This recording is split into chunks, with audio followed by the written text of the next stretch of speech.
My name is Emma and I'm actually from New Zealand, but I live in Sydney, which is where I met this one.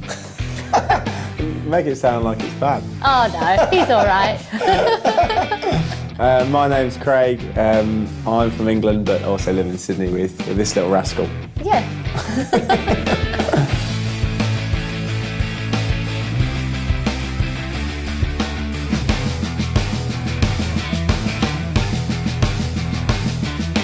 I saw him from across the bar and I thought, he looks all right.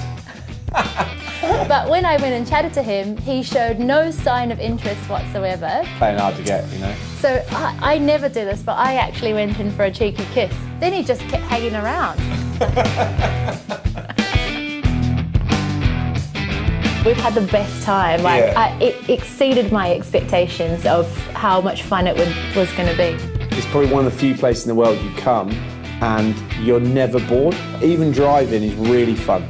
You will see probably the most beautiful things that you've ever seen in your life, but you'll feel like the safest, best environment to do it. A few times it felt almost sort of surreal, I'd say, like some of the stuff you see. Even the sheep. Even the sheep are more exciting than New Zealand sheep. Being in a Kuku Camper makes you feel like a rock star. Oh, Ricky James? Yeah.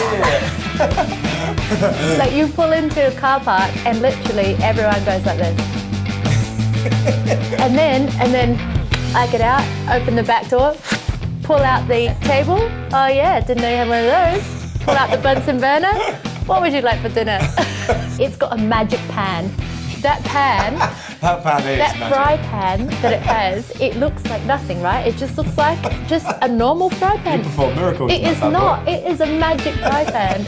If you find a place that's mind-blowing, even if it wasn't part of your original plan, you can just pull over and decide, yeah, I want to wake up in this spot the next day. Absolutely. Yeah. And obviously a lot of movies and stuff have been taken here, and you can see why. Yeah. Because there's such diversity and amazing things to see. I would recommend KuKu Campers to anyone. I think people surprise themselves. People who wouldn't necessarily think to camp in a camper van, now that I've done it, wouldn't hesitate.